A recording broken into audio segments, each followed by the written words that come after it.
Well, good morning and welcome to the first new episode of Satori Sessions.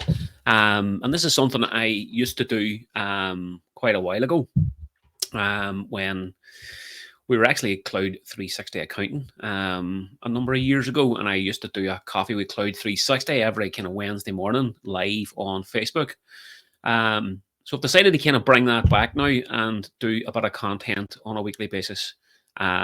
Going to be a recorded episode for now. We might end up live streaming. I was hoping to live stream across all our channels this morning, but I've a wee bit of work to do on the setup on StreamYard to get it right. So I'm just recording today and uploading and sharing, and we'll see if we can get a live stream sorted within the next couple of weeks. And what we used to do a few years ago with this was just a live session, talk about various topics. And I also had some other business owners and other guests to come on and talk about relevant business topics, which would be useful for small business owners. So today, and I posted about this last night, I decided to do the session this morning because I'd kind of promised myself and I had put it in my calendar that I was going to do this. And as of last night, I hadn't got a clue what I was going to talk about. And I didn't want to tie it in with like start of a new tax year coming and all that kind of nonsense that you can read anything about online. And that's not really the purpose, I suppose, of these sessions as well. It's to kind of talk about maybe more lively topics, more meaningful topics, things that are a wee bit more bigger picture stuff as well. But I suppose it'll be interesting if we can get some feedback from anybody watching the session to tell us what they think might be of interest to people, what you might want to hear about. Knowing what you know about Satori accounting and where our skills lie and where our expertise sits. Is there things that you want to know from us that can really help your business? So feel free to comment and drop us messages with ideas and topics, and we'll pick it up from there. It'll certainly help to fill out the weekly calendar in terms of Satori sessions. So do that, and that'll give us a bit of a start as well. So what I've decided to talk about today, and it's because it's something that's it's on my mind and it is relevant to myself as a business owner at this point in time. And it's a question. And the question is, what kind of business do you want to have as a small business owner? And I think that there is so much content out there now from all sorts of people and sources with all sorts of different types of advice in terms of what you should be doing, what you shouldn't be doing in terms of running a small business. But I think a small business has a number of specific nuances compared to a business at a different sort of life stage or a large corporate or a multinational. There's definitely a number of nuances and a number, I think, of stories been told that I don't think are 100% accurate in terms of how they're being told as well, that are particularly small businesses. And I'm talking also about the ability to remove yourself from all of your operational day-to-day running of a business. When you're a small business, when you're a startup, or when you're early stage, that is almost impossible to do unless you have had a lot of cash invested into your business at the outset and you've literally hired somebody to fulfill that kind of role. An operations person, an operations manager from day one. They have brilliant experience. They get your vision. They buy into the business ethos, and they make it all happen. 99% of small businesses, I can assure you, and even those with investment, aren't blessed with that opportunity. And even if they do, they don't get it on a full-time basis. So the reality is, as a small business owner, you are the business and you are charged with the running of all the departments within your business for a certain period of time.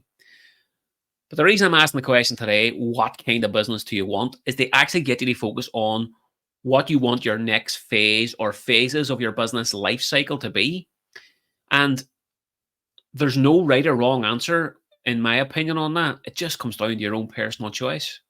So for some people, they will want to adopt a build to sell approach to their business, and that's fine.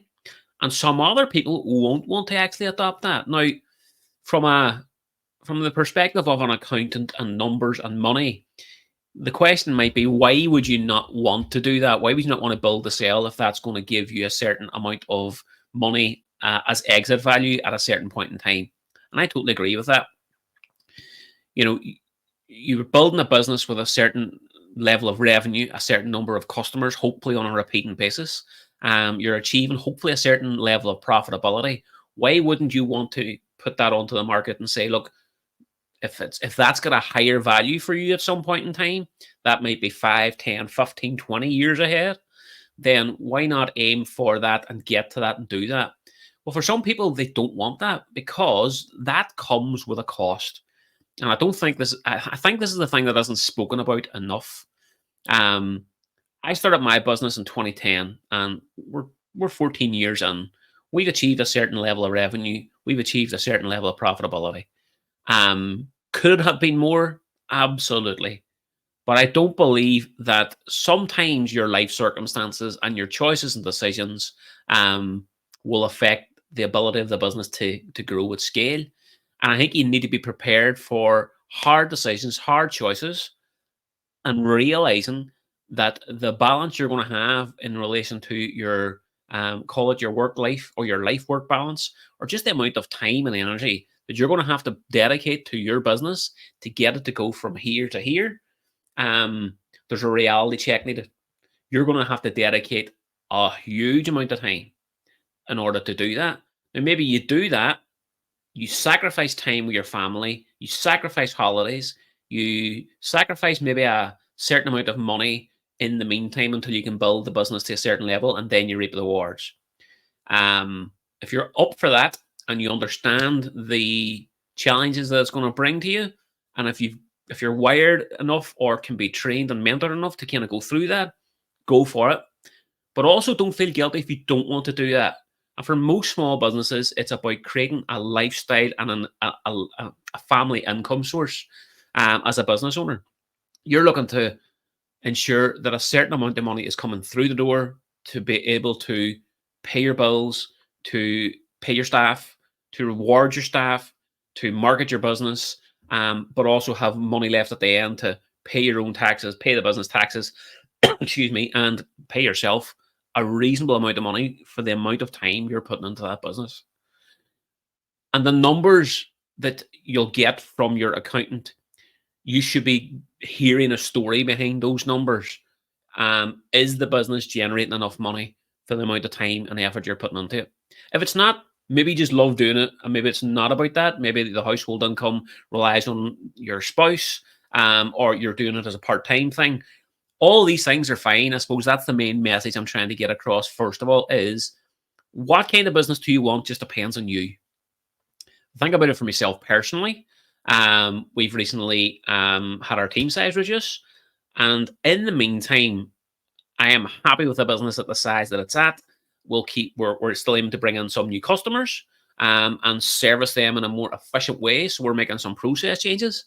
Um, but I'm happier like that for the foreseeable rather than sort of diving back into the recruitment market and trying to put bums in seats and continue to scale and grow throughout the course of this year. For now, the right thing feels for me. Just give it a few months and let's see where we're at. But let's go back into the foundations and build out my processes again, and then I'll see how I feel. Because you can get swept away with what other businesses are doing, what other people tell you, what you think other people are doing based on what their social media profile says. That can sweep you away and can guide you down a path that maybe you didn't want to go on. So sometimes it's a matter of asking yourself that question, and maybe ask yourself that question a couple of times during the course of the year at least. Maybe you want to ask yourself that question every week or every month. What kind of business do you want to have? And there are other options. So get up-to-date numbers, which will tell you a story about where you're currently at. Then decide where you'd like to be and how you can get things to change in your business that changes those numbers to take you to where you want to be. The other thing in terms of what kind of business that you want to have is it doesn't do any harm to think about the build to sell model. So if you wanted to grow this business to have, if you currently have revenue of 40,000, but you want to get it to 200,000, what do you need to do to get that revenue up? Does it mean more equipment, more locations, more people? And when does that need to happen? How much is it going to cost?